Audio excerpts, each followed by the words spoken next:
So we're recording. So once again, this will be good for review. If you miss something, if something doesn't make sense, hopefully you can go back and we can, especially with the exam review. All right, so some things to go over. Just want to go to our on course. Hopefully the internet will be working. Internet.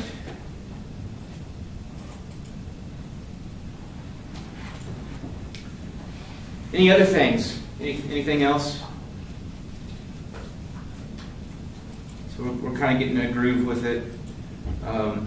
You know, days like today, it kind of sucks that we're here, but all those other beautiful days at noon.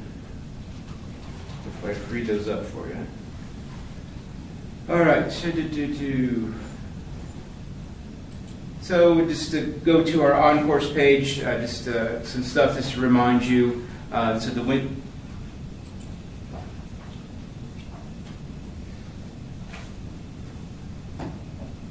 Wednesday discussions. So just click on that link and then it'll take you to the video recording for what you're watching or what you're seeing right now. Then Exam 1 review guide. So that's something I'll go ahead and fire up. We'll talk about that here in a minute. And in typical Internet Explorer fashion,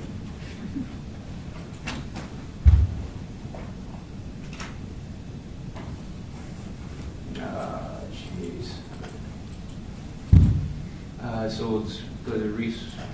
So the free point activities, I've kind of collected them, started to look at them. Just once again, your grade book's been updated, so if you haven't been paying attention to your on-course grade book, it's been updated, and it should be as up-to-date as can be. So make sure you see that. Are the other teachers updating their grade books? That's something that they've tried to make more of a, because it's, you know, yeah, it's something people complain about, rightly so. Anyway, all right. And so this is to kind of showcase some of the stuff that, you know, we're not just doing the free point activities for the hell of it. So what I did was found from that first free point activity, 86% of you correctly guessed that question, which was, what is geography? And by now, all of you would guess it. None of you would say, like the one person did, that it is the study of rocks. I hope that person has been not too disappointed that we haven't really looked at rocks. Although someone said I talk a lot about drugs. The other day they saw me, they took my class last summer. They said they talk a lot about drugs, and so I don't know if I talk about cocaine rocks or anything. Anyway, so that's pretty high number. So that says a lot about people coming in already. They know what, you know, geography is. It's not memorization. It's not study of rocks. Then I asked that simple question, how would you describe Indianapolis? And I'll go ahead and just kind of turn this into a bit of a discussion. So what I did was I took up all the posts that every single person put for describe Indianapolis. So I took out some keywords, Indianapolis, Indiana, describe, of course. So I took out some of those keywords. So essentially use your responses as my data. It was a total of about 2,000 some words. Threw it into something called a Wordle word cloud. Wordle, let's just go to Wordle.com, and what it does is it essentially takes the biggest, the most frequently said things and words and makes them big, and then less frequent things makes them smaller. And so let's get some interaction, let's get some discussion going as far as what do you notice as far as some themes that came out of this, this essentially data set that you guys created. Some themes that we might see here. Thinking about places and geography and stuff that we've learned about and all of that.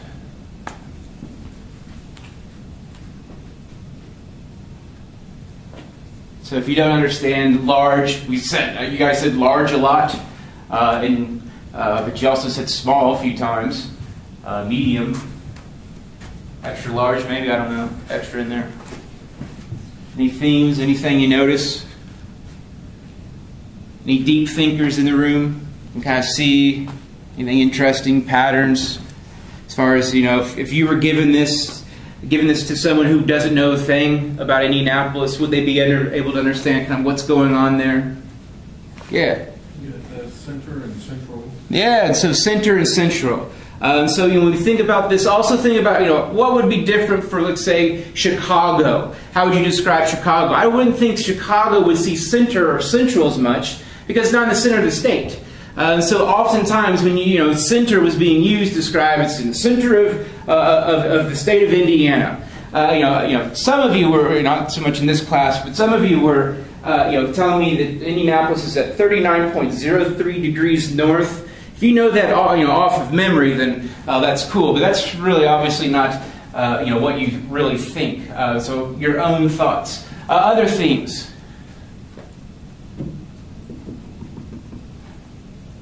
Speaking of Chicago, it's the only other city you see mentioned, and so oftentimes when people are describing Indianapolis, they definitely connect it to Chicago. And that's going to be something we're going to talk about later in the semester. As far as Indianapolis, is it more connected to Chicago or New York City?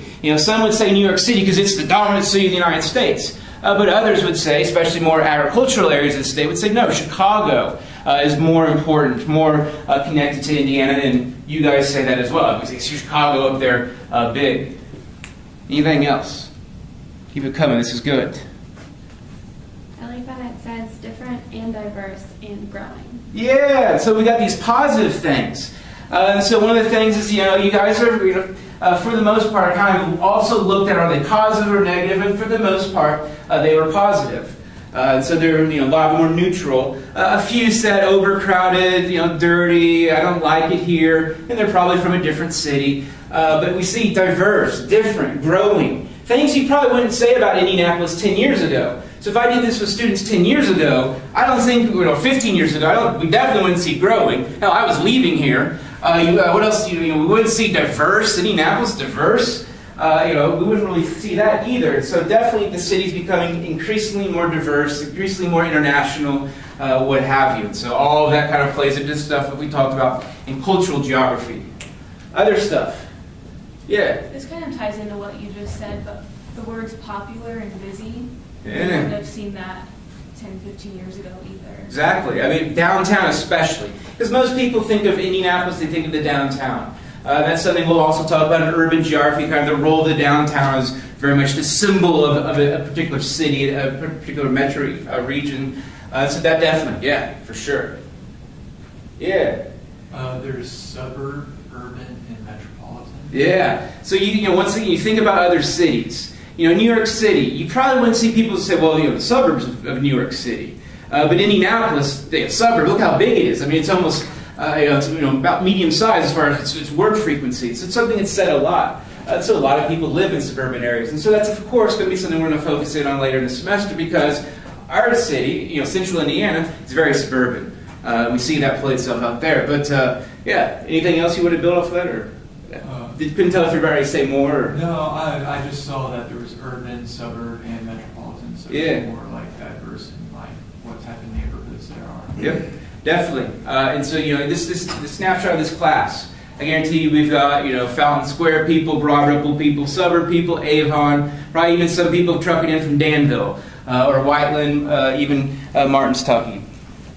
Other things we see. Finish this off. This has been great. This is why I want to do this stuff. Why is there Eastern on there? Yeah, Eastern. And so I think, people just being, Eastern United States or maybe saying Eastern time zone, I do get a lot of them that, they kind of seem like they're plagiarized. You just looked up, Indianapolis and saw Eastern time zone. It's, they're pretty obvious, especially like the one that, with the degrees north, committed to like the third or fourth decimal. It's pretty good memory there. Other things, I think also it's described different as far as its size. You see large, small, medium, see all that. Middle also refers to middle of the state, but also middle America. Other things, anybody at tourism? Yeah, go, yeah. I was going to say, I see everything right there, right on the large. And I would agree with that because Indianapolis does have a lot of things. It has the city, and then it has little outskirts, and like each little town or whatever is really different from each other and all that. And plus, the things that are in downtown Indianapolis is kind of like it's sort of like Chicago, but like it's not as, obviously it's not as big as Chicago, so it's not as overwhelming. So then, you know, you can spend a day in any downtown Indianapolis, but you couldn't spend a day in downtown Chicago. Yeah. So when you spend a day in downtown Indianapolis, you really probably get to do everything in downtown. So. Yep, definitely. Definitely. That's, you know, most of the tourists, that's where they go, is downtown. You got the business tourists out in the burbs, particularly the north side, but so much of our tourists stay downtown.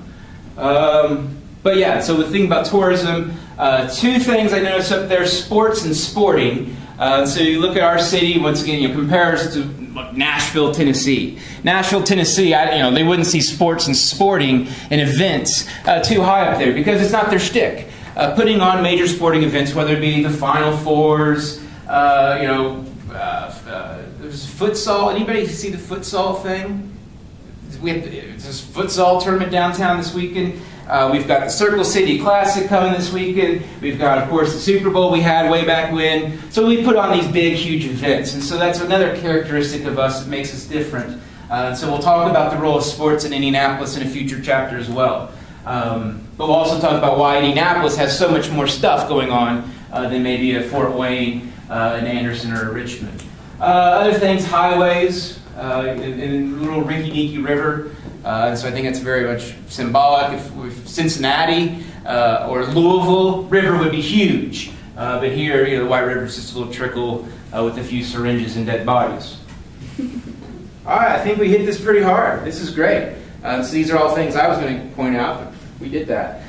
So this is the one related to scale.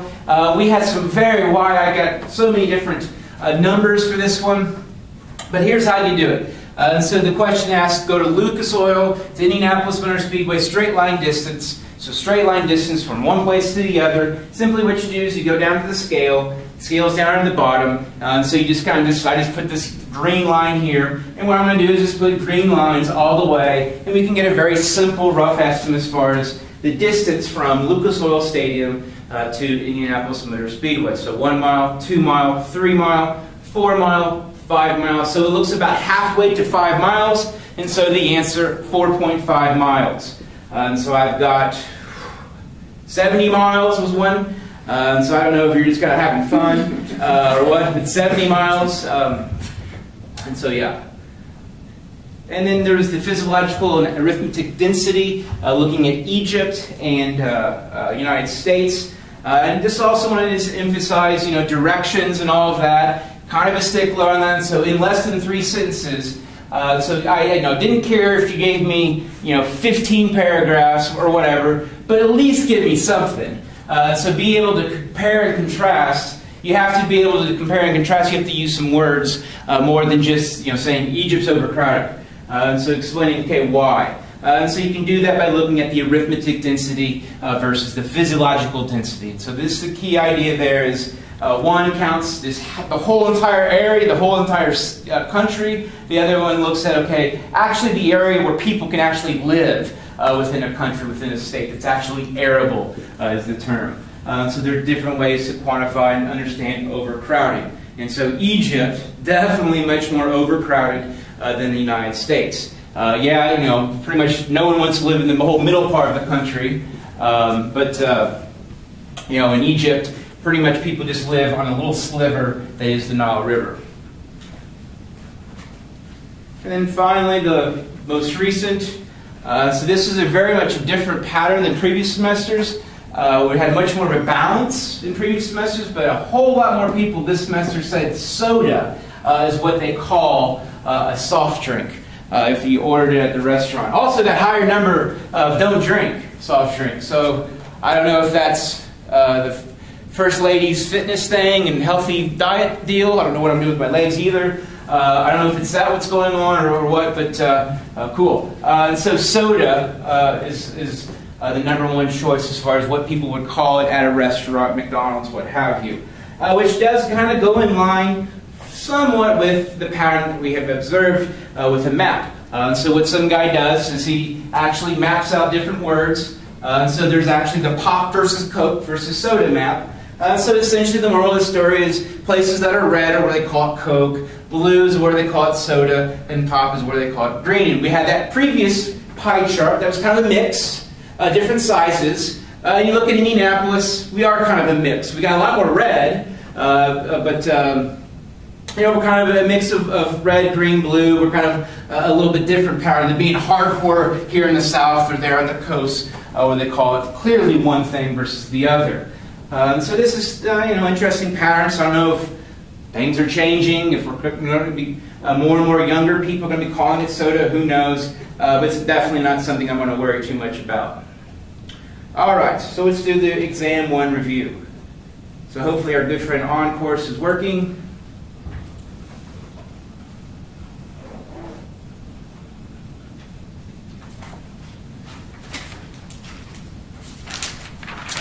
Ah, lovely.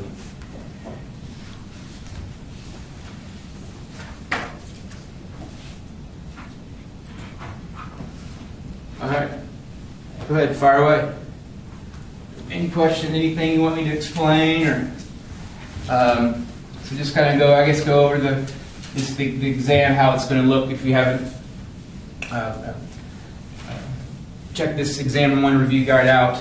Once again, it's available on course on the left-hand side. That's where they'll all be. Are you going to do one question from each of the chapters so far? You know, I do a pretty good job of you know, spacing it out. I haven't made it yet, but yeah, that would be my goal. You know, I wouldn't have everything from like the first 3 chapters. I would, you know, spread it out for sure. But how this will work is all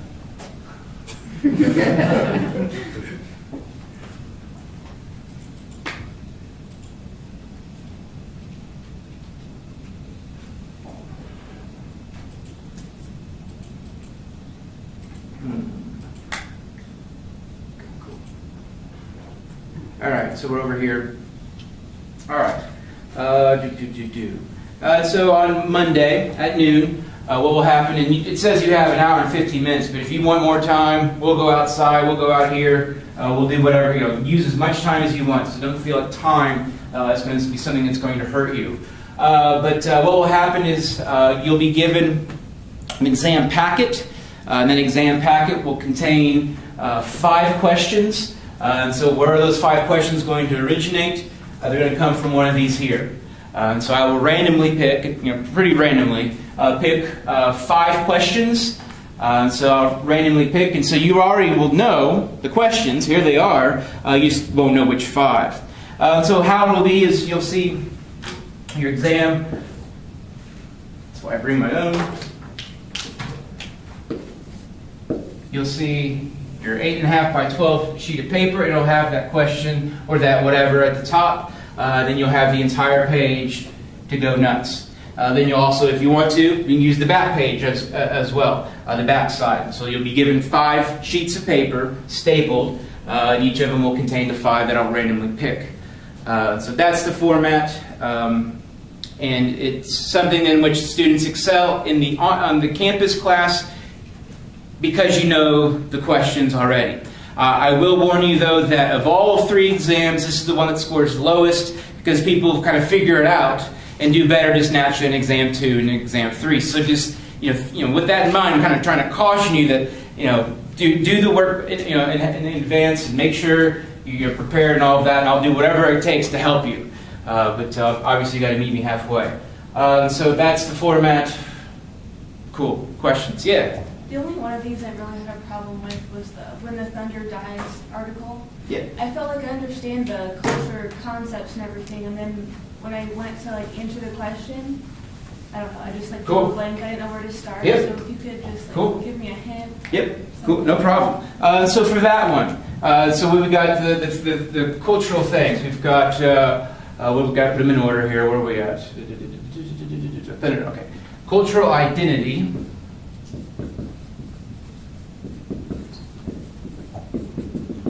Then we've got landscape.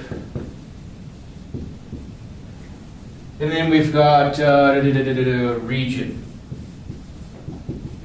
And so cultural region, one characteristic, or one thing we need to think about with the cultural region is something called the core domain. We haven't come across the core domain sphere. No? Yeah? Yes. Okay, cool. So the core domain sphere. Now, I didn't come up with these terms, but whoever in cultural geography did. And so the terms, essentially what they mean, that core area. That area where that cultural trait is the most prevalent. Where something dominates. Where its core area is its hearth. And so when we think about Indiana, its core area, we could say Indianapolis. The Colts fan region, Indianapolis. So the core area, you could say, would be that central area that's most dominant. And so for NASCAR, now the sport of NASCAR, where's the core of the sport? What's the core? Kind of spelled out in the article. The core of the sport.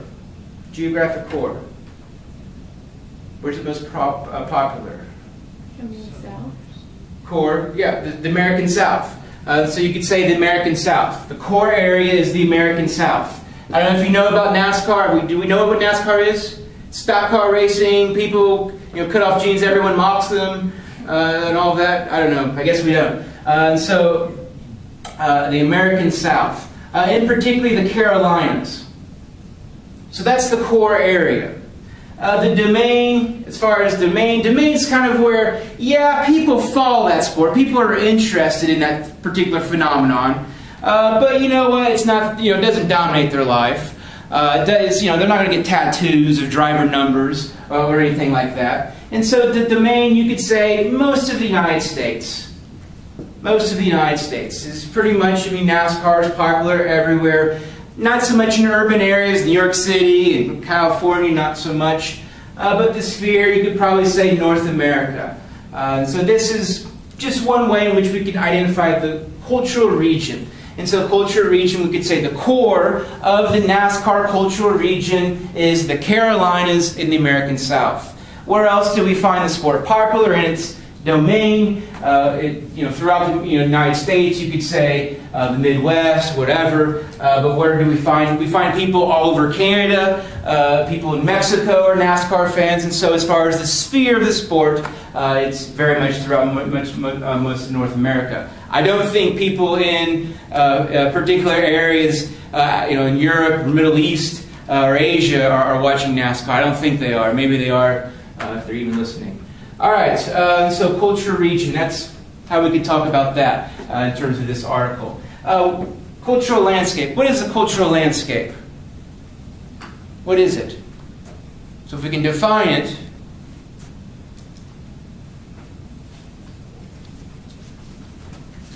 Actually how what we've built because of the culture, or how our landscape and our buildings and our roads have changed because of what we're interested in. The built environment.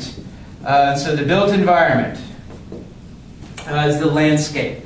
So if you would go to this area, I tried to describe it as good as I could, and then I also added a video link. But what would you say as far as what would it look like? What would that area look like? What are some things as far as the built environment? You'd have racetracks. Racetrack. We got a racetrack, and so we can see the racetrack. I can tell about 2 or 3 people read it, which is fine. So the racetrack is the cultural landscape. And so it's the built environment. There's a racetrack there. What's something interesting about the racetrack is that it's abandoned. So just like how we have abandoned buildings, we've got an abandoned racetrack. So that's definitely part of the cultural landscape. You've got an abandoned racetrack where there used to be huge events. NASCAR used to be here, and now no longer. So landscape. We've got the racetrack. What else do we have there? Other things in the built environment.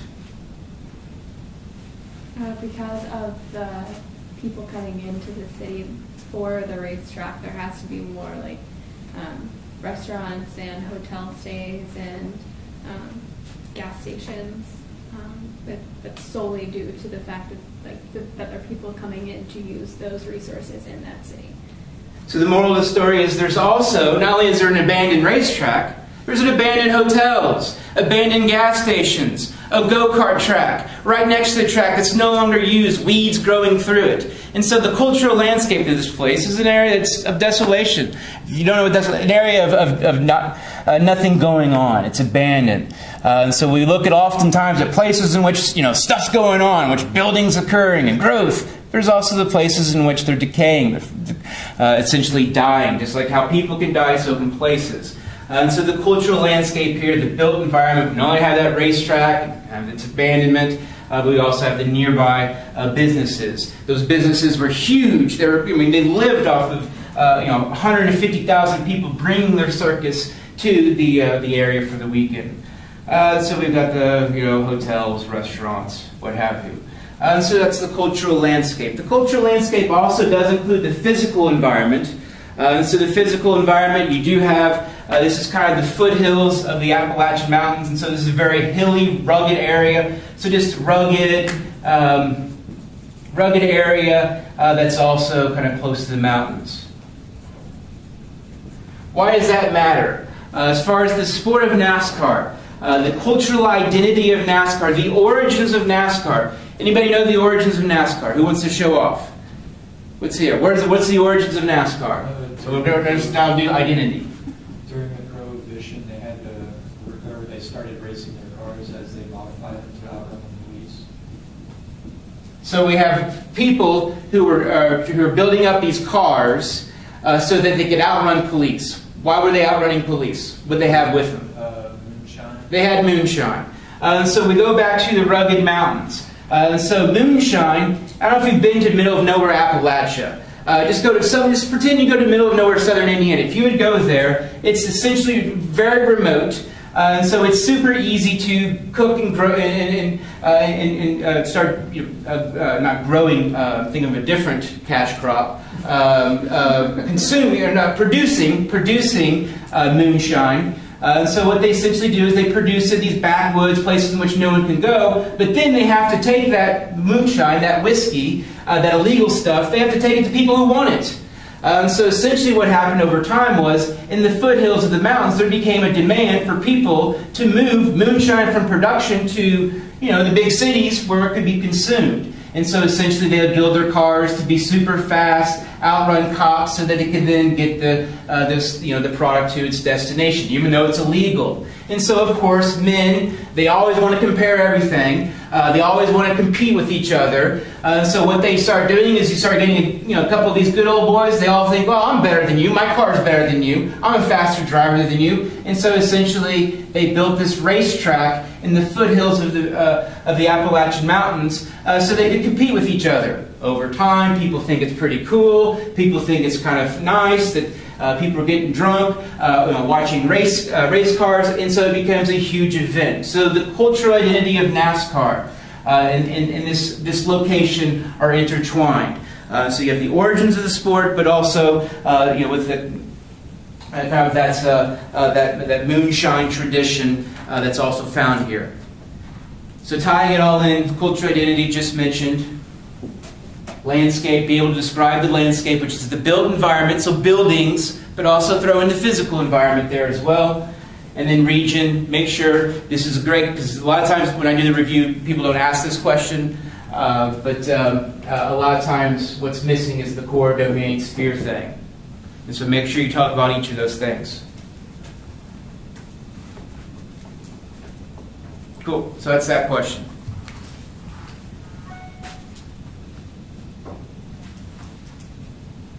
Next one.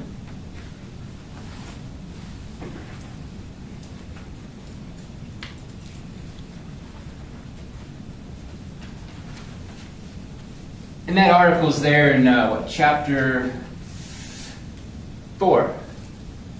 So there's an article there, and there's also a video link.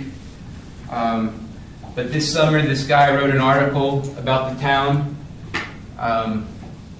And he essentially ripped me off my thesis. He had he got Sports Illustrated. He got it published in Sports Illustrated online. He totally ripped me off. He even said that in an email afterwards. So I really drew inspiration from your thesis. It's kind of like cool. Thanks. Where's my check? Describing globalization by focusing on the resulting technological, social, economic, political, cultural, and environmental shifts. Yep. Cool. And so how I'll grade this. And so we've got technological, 1, social, economic, political, cultural, and environmental shifts. So how I grade that. And so what I'll do is I'll just essentially, on that question, I'll just be looking for 5. So if you don't give me all of them, that's fine. I'll be looking for 5. And I'll be grading each one of them on 2 points.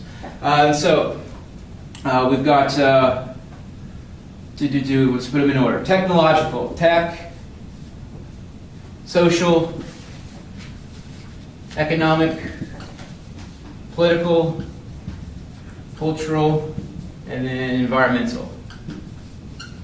And so what I'll do is 1, 2, 3, 4, 5. So just give me 5. So whichever one you want, whichever 5. So let's go through some of these and help me out with these, because you don't feel like you only can write whatever I say. Add your own insights, add your own thoughts. Of course, within the parameters of kind of the concept, the idea. But some technological shifts, some changes regarding technology. Satellites. And so, as far as information, I mean, this is something that you probably take much more for granted than, of course, my generation, older generations. But information, the ease of information. The technology changes, makes it much easier to spread information across the world. And of course, that makes a difference in so many aspects of our lives. So just for example, as far as information, spreading knowledge. So much more easy to do this now than 10, 15 years ago when dial-up and telephone lines dominated. So of course, that's one example of information. We could also say communication as well. So information and communication advancements. Other examples of technological shifts. Changes. Yeah, you're the MVP. Just like air travel and everything, we can get everything and items from one point in the world to the next very quickly. And then we got transport. So transportation. So transportation we think about as far as our own and individual travel, but just the global economy. I mean, just all the stuff that's just moving. And so transportation advancements. And so what that means is, I can, what was it the other day? Salmon from Norway. So over here downtown Indianapolis, I bought fresh salmon from Norway, and I got it for $3.99 a pound. And so just think about that. I mean, that salmon, that huge pound I took home, came from all the way over from Norway. So let's hope it's less than 5 days old. Let's hope, I don't know, seemed to be all right. And so that made it to middle of nowhere in the United States, and it's only $4. I mean, it's just I don't know. Hopefully, if you paid attention to the chapter 3 when we talk about the agricultural revolutions, I mean, what a changing times in which we live. So transportation. Think about the global economy, just where our stuff is made. Go back to that assignment, which you should see the feedback already from. So technological, those are the big things there. And so that's also shorthand ICT, information and communication, transportation advancements. So you can go 10,000 different directions there. Not going to spend too much time with tech with young people. Social, same with this one. Social, much more interconnected. I mean, we have, as far as the social network, I mean, pretty much everyone's got a Facebook, even grandma and even mom so I get a new page, but it's a whole other thing. So, everybody's linked to a Facebook, a LinkedIn of some sort somewhere for the most part. So what's happening is we're having more of a global community, which we're doing more things together, watching the Olympics at the same time, watching World Cup games at the same time. So this is stuff that's, it's new. So this is changes. So we see more people kind of watching and doing the same things. And so socially, you can also see it. And socially, a lot of this relates to other things as well, but we're much more interconnected. Anyone else have anything to build on that one?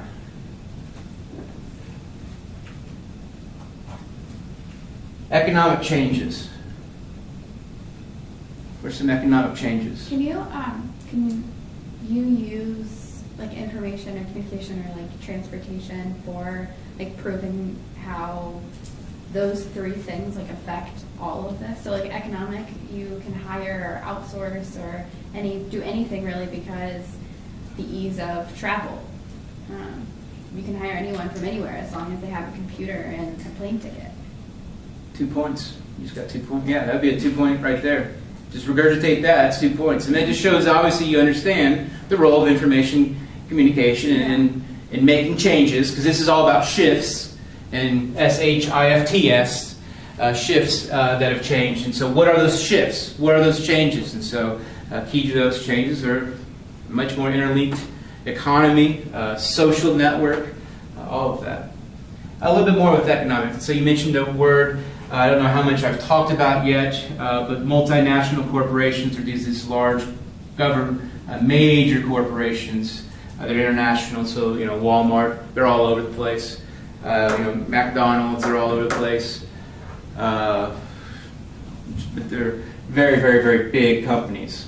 So that's one of the things. The McDonald's, of course, it's everywhere. But of course, they adapt. Political shifts. So some political shifts.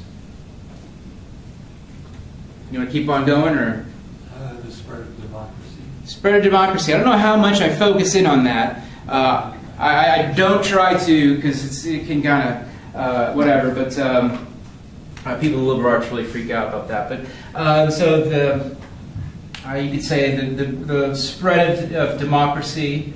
We could say that. Okay.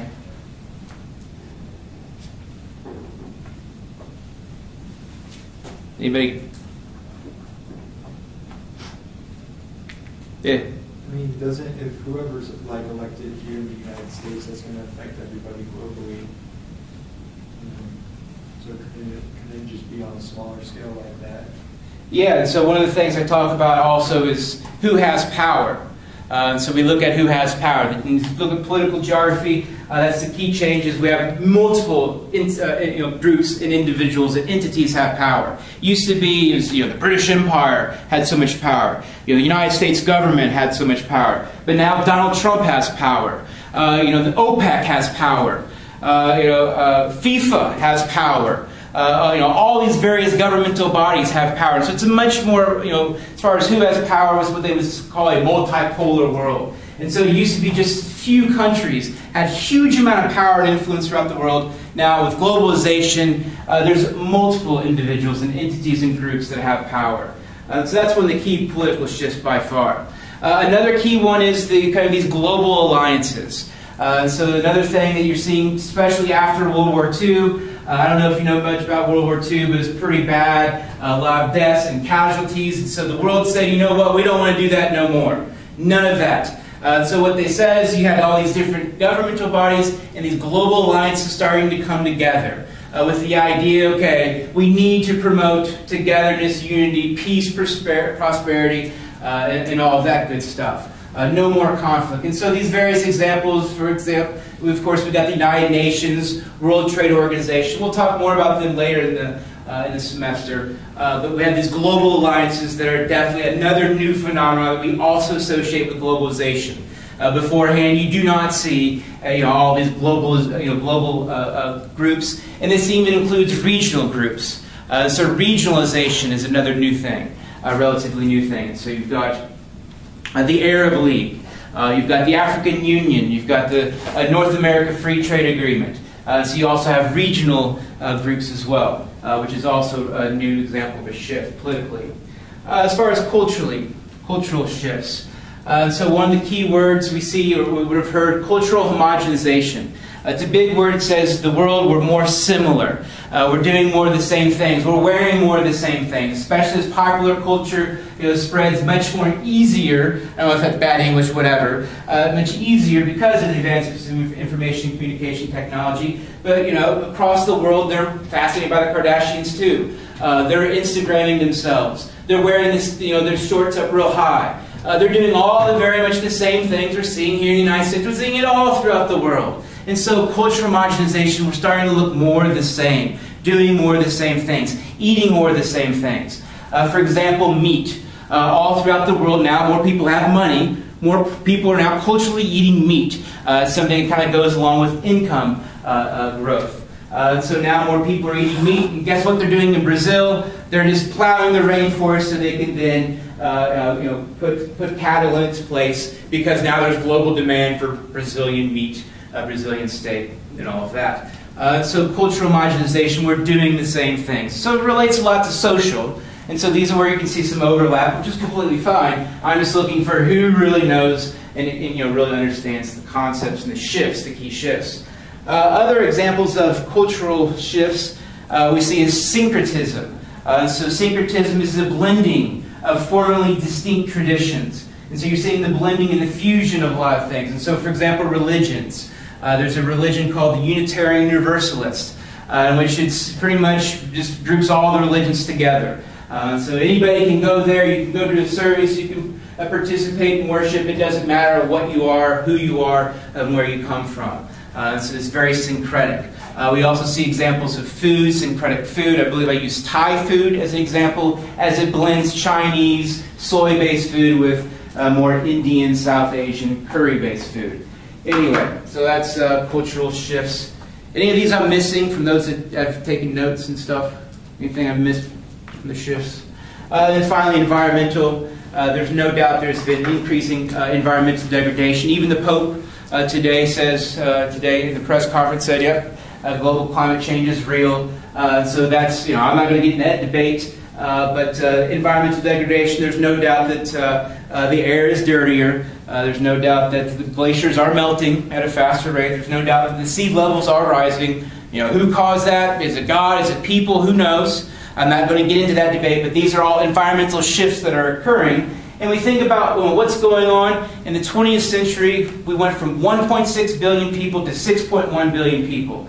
Just a 4 billion increase in and of itself, no doubt, it's going to lead to environmental change, environmental degradation. There's more people, more resources. So other environmental shifts, we also have more awareness, more global awareness of these issues. So it used to be kind of, people were individual, would kind of fix their own problems. Now with global awareness, you're seeing global bodies say, you know what, India and China, you're growing like crazy right now. Oh, let's kind of slow it down. You're growing like crazy, but you need to do something about your environment. You're impacting the environment negatively. And so we can do all these great things environmentally we want, but if they're not doing, if they're, degrading the environment just, with pollutants and what have you, if you don't believe me, go to Beijing, then it's really pointless. And so kind of this global awareness and this global kind of focus on environmental issues, whether it be the Pope, President, or whoever. Cool. So that's that one. So that one of all of them is the one that's definitely the most open-ended. That one I get a wide variety of responses, but I'm just, make sure you're focusing on those shifts. And they're pretty clearly spelled out in the text. Just look for the headings. Yeah. So on that, if we just set it up like that, we did like technological, like each subpoint, and then we just went in and wrote a little paragraph underneath each one, that'd be fine? Great, that'd be great. So that kind of is good also, because a lot of people just give me notes. And so they'll kind of give me like, kind of like what I'm doing here. So yeah, that's perfect. I mean, just you say technological and then writing out a paragraph that explains it, perfect. And all of these, I mean, if and you'll get better at it. You'll get more prepared as you start to panic later in the semester. But going forward, bring your written out responses already to me. Come, see me during office hours. Type them up and send them to me. I will tell you, yeah, this looks good. This looks great. Or no, this doesn't. Here's where you need to improve. And so, that's where I'm, more than willing to help. And starts flipping the classroom, it also throws it on your shoulders. As far as if you want help, you got to come and get it. Any other questions? Keep them coming. This is, for some, definitely helpful. Okay. Let's alternate. I think. She'd Go. You're up. Okay. The question where is describe specific geographic patterns regarding the density of flags, Asians, Hispanics, and American Indians / Alaskan Natives. Right. In the United States. Tougher question to ask. Don't know if I will, but let's go ahead and start to be able to get the basics, get the main ideas. All right, so let's start off with blacks.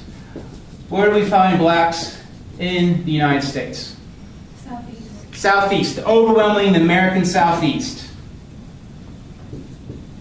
And we'll explain more of the reasons why for that and, when we talk about migration in a future chapter, of course, the slave trade, I'm not going to talk about too much about that. That explains largely why, because that's the destination. Where else do we find blacks? Urban areas. Urban areas, overwhelmingly.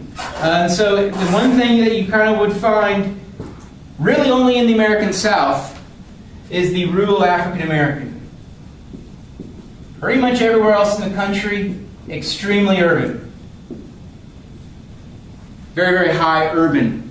And this is going to be stuff that'll come back throughout the time, throughout the semester, even when we get to elections. We'll look at an election map and be like, why? Why do we see all this red, these little blue spots? It's those urban counties where overwhelmingly they vote Democratic. And so urban, I should say urban everywhere, urban area. And so in the case of the African Americans, blacks, throughout the American Southeast, including rural areas, but also urban areas scattered throughout all the country. And that's pretty much everywhere. Great Plains and the Rocky States, not as much, but in the Midwest, especially in the Northeast, definitely. All right, next up would be Asians. Where do we find Asians? Big cities. Big cities, also very urban. However, urban, we'll say coastal and big. What I mean by that is they typically are found in urban areas along the coast. So California, Washington State, Oregon, all throughout the coast, Pacific coast, but also New York City, but some big cities, Chicago, Dallas, Houston. So big cities, big urban areas. Where else you find Asians? College towns. College towns. College towns. And so that speaks to the type of migration pattern we got going on. So throughout this, later on we'll talk about different migration types. All of you have a different type. So a lot of that's Asian migration to college towns. And once again, Asians, we typically think of it as Chinese, but it also, of course, includes Indians, but also Middle Eastern as well. So it's something that, Asia is quite broad as far as a continent and a way to group people. But nonetheless, we do it here. All right, next up, Hispanics. Where do we find Hispanics? Close to the southern border in the U.S. Cool, and close southern border. So that southern border is, of course, the one we think of with Mexico, but also the southern border, we've got to think about the Caribbean. So Florida, the southern tip of Florida, we see a large number of Latin Americans / Hispanics, but overwhelmingly along the Mexican border. That makes sense for a variety of reasons. They used to, I'm not going to go through the whole history of that area, but it makes sense. It's a source area for so much of that migration stream, that migration pattern. Where else might we find? So southern border was what I was writing there. Where else might we find Latino / Hispanic? Ethnic neighborhoods. Ethnic neighborhoods, definitely ethnic neighborhoods. And so you can see that in here in the near east side or near west side. That's awful. I just became a doctor, so it's I got it right bad because I became a doctor. But anyway, the near west side, that area, everyone always looks over there. So over there, the near west side, you see the George Washington High School there on Washington Street. You see all the Latino, Spanish signs, the restaurants. It's largely this ethnic neighborhood that's popped up here in Indianapolis. So urban areas, definitely urban areas, in particular neighborhoods, ethnic neighborhoods. Where else? Agricultural areas, so rural agricultural areas. So that's something we'll talk about later on. So we look at, why are a lot of those immigrants coming from Mexico to the United States? It's for jobs. So it's for jobs. And so a lot of those jobs are in rural areas, very temporary, very much based on changes in the seasons, harvest, time, then you have the opposite, time to grow, time to plant, and all of that. So it's very seasonal. So it's a temporary migration, and it's something I really had no idea about until I drove from Washington State down to California and saw the huge amounts of migrant labor there. There's huge amounts, but also huge amounts of food as well. All kinds of things. Anyway, next up we have finally the American Indian, and then Alaska, whatever. That's what the census calls them. So this is the natives, the Native Americans, what's called natives. In Canada, they're called First Nations. But the Native Americans, where do we find them? Reservations. And so we'll talk about that story. And so we'll see them reservations. And it makes it sound like it's something you'd want. I'm getting reservations. No. These reservations are in very remote, desolate places. So very rural, very remote, and oftentimes where no one would want to live. But they're given, obviously, a place to live. So reservations, so very rural, very remote. But also you could say more in the west than the east. So yeah, we find them in the east, but overwhelmingly in the west, especially the American Southwest. You'd find more often than not. This is also something you really don't, if you ever traveled west, you really notice these changes. A lot more Latin American migrant workers, but also Native American populations. So that one's hard to ask, but you know what? We got a lot out of that. I think we could pull it off if I pick it. Cool. Next. What are the 4 stages of the demographic transition? Cool. 4 stages. What's today's date? 23rd. 4 stages of the demographic transition model. All right. This is very important. So if you're someone that's going to be thinking about doing the population country profile, let's go ahead, country profile assignments that's now available. Go to assignments for that. Probably won't open, but go to assignments and you'll find it there. You don't see them all. So that's where you'll then details, and you submit that online. So it's the only thing you do the whole semester besides the exam that you do outside the textbook, and you'll do it in on-course. If you are someone that's going to be doing this one, I can talk about it afterwards, after we're done. I can talk about it whenever you want. So don't hesitate. If you are going to work on that, use me as a resource. Use me for help if you need it. Anyway, all right. So the DTM. DTM's heavily a focus area of that assignment. So that's why I mentioned that. All right, so we've got the demographic transition model. So demographic transition model, the main idea here is it says that over time, countries, regions of the world, over time transition. So they transition over time, and it looks, at the moment, all it does is it looks at demographics. All it does is look at population. And so with population, all we're really focusing on are birth rates and death rates. And subsequently from that, we can also look at growth. And we'll explain that here in a minute. So the 4 stages of the DTM. So the DTM, first stage, stage 1. Stage 1, super high birth rates. Super high death rates. So we have a whole lot of people being born, a whole lot of people dying. What's that going to do with population growth? A lot of people being born, a lot of people dying. 0. Minimal growth. And so very low population growth. And so throughout much of the history of human history, we were in stage 1. We were had high birth rates, had high death rates, very low population growth. So stage 1. Today, are there any areas of the world that are still stage 1? No, not really. If they are, super small, super remote, super desolate. There are no countries of the world that are today stage 1.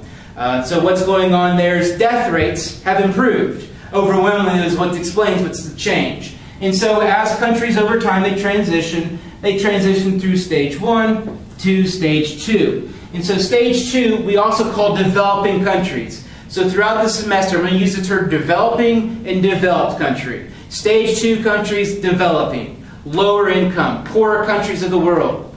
Countries that have less opportunities going on. So stage 2, what happens here is birth rates stay high, but death rates start to go down. Why does death rates go down? Medical advancements, awareness, education, that's the main idea. Better diets, people are healthier, the global economy, they're getting their fruits and their veggies and all that. They're getting a much better diet, living longer. But what's happening is the birth rate stays high.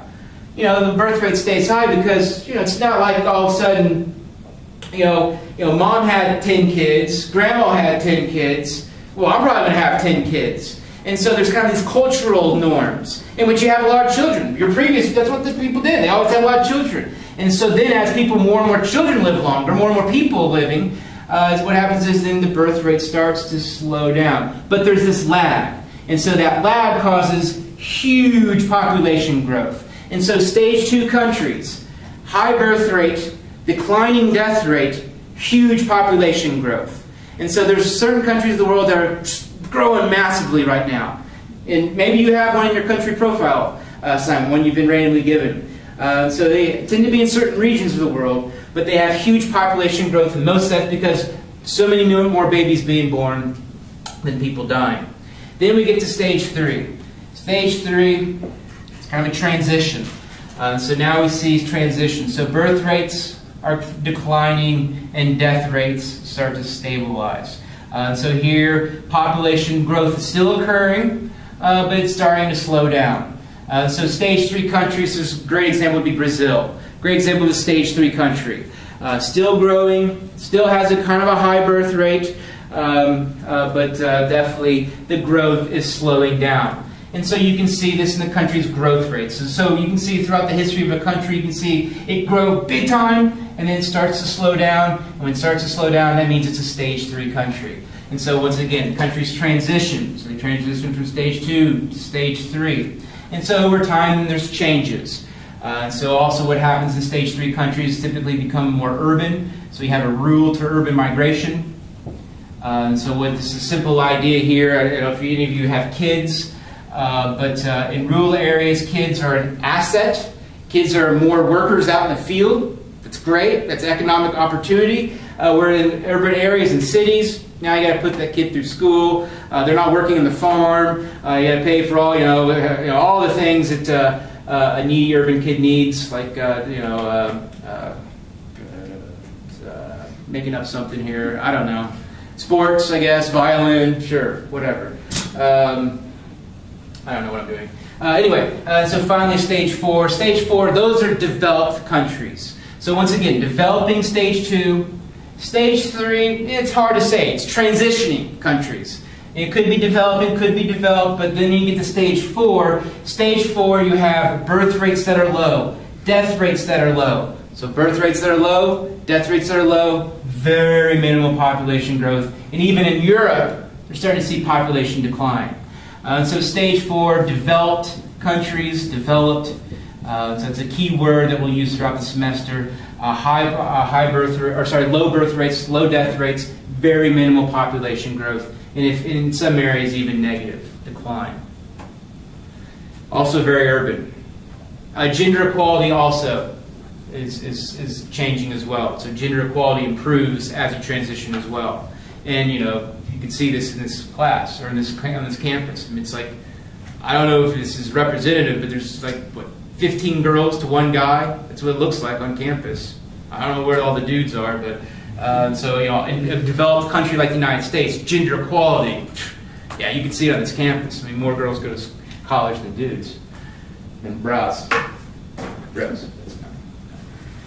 Next, that answer that question? I really like that question.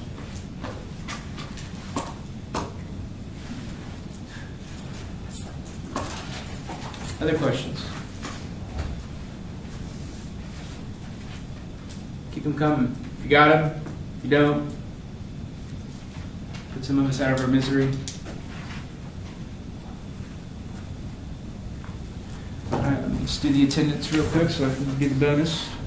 Just say your names, your last name. DeWar. Gates. Samuel. All right.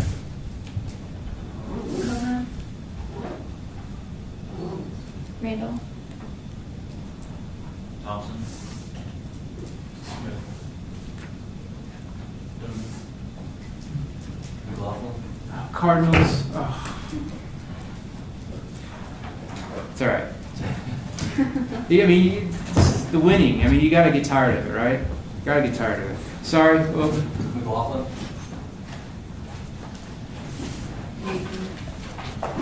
Snow. thank you. Okay. So I think I got. Yeah. When will, or is our upcoming class points calculated in the grade book? Yeah. So what will happen is these points will be added to your exam 1 score. So this is going to get ahead of ourselves. On Wednesday, we have one of these Wednesday discussions. I'll hand back the exam, and then you'll see on the exam at the top, you'll see a plus. And so for some of you, it would be what, +6, I guess. Some of you will make sure that I counted them. I have the sheet, so it'll just be added to your score. We'll go over the exam, talk about it, learn from it, and then I'll use the remaining time to ask or try to hit the questions from the country profile assignment that's available too. And I also have something else that I'll talk about. Cool, that's all I got.